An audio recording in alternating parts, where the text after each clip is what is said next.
Okay, I'm here with State Representative Eric Eastman of Nashua, third Nashua representative I've talked to at this event. Eric, the event's nearly done with just Scott Walker. What do you think so far? Oh heavens, it's a wide open question. What I think is that this may very well be the largest and most comprehensive Republican function in the country during this entire election cycle. This many shrewd, accomplished, and I dare say wise leaders with executive prowess and acumen under one roof in the space of 2 short days. I'd say that's quite a gift. Given the fact that it's right around the corner from my home, I couldn't ask for more. So what I think is that I'm on overload as far as what I've taken in from some of these great individuals. Well, you have to go back to the Celtics of the 80s or the Yankees of the 50s to see a bench this deep. Yes, you do.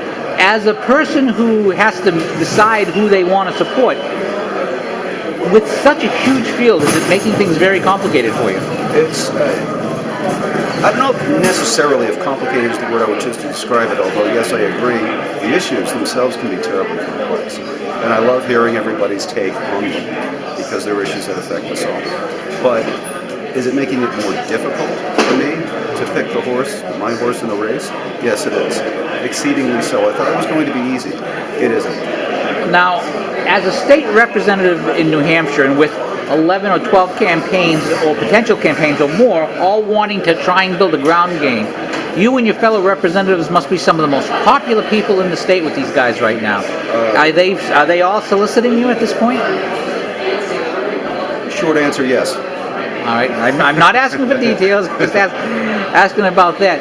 Now, have you lived in New Hampshire for a long time?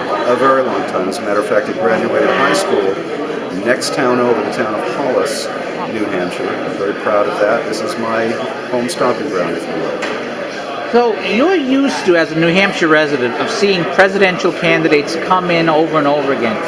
Is the amount of attention and the sweep side of the field going to swamp even the New Hampshire voters used to rubbing elbows with candidates? Swamp them in so much as that too much? Yeah, would it be too much for the average New Hampshire voter? Oh, I don't think the average New Hampshire voter ever gets tired of the kind of access that they're blessed to have every 4 years. All right. Let us pretend that I am the man trying to get your vote. What is the thing you want to hear, the issue that matters the most to you as a voter and as a representative that you want to hear from these candidates? When these candidates do what they do every 4 years, basically they are applying for a job, obviously. So they need to not only parade their resumes as well as their positions on the issues as well as their visions, but what's most important to me, given the fact that I myself only recently chose to get into state politics, is what's in their heart, what's driving them as individuals. Why are they doing what they're doing?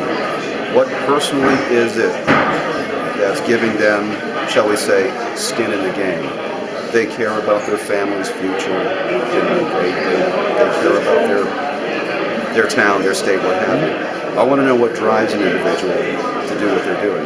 Maybe that's because I'm an actor and a film director, a professional. So I care about what drives a character. What's the machinery at work? And that's true for me as far as politics are concerned too. Final question. Obviously, everybody here is interested in national politics, but you're a state representative. Are there any issues going on in New Hampshire that people nationally should know about that you're working on as a state rep? Relative to the national ramifications of what we're doing here? Yes, it would be an example for other states, for example. Sure. Okay. Well, sure, there's a bunch of them. This particular 2015 cycle here, the legislative cycle in New Hampshire, hasn't dealt heavily with the right to work issue.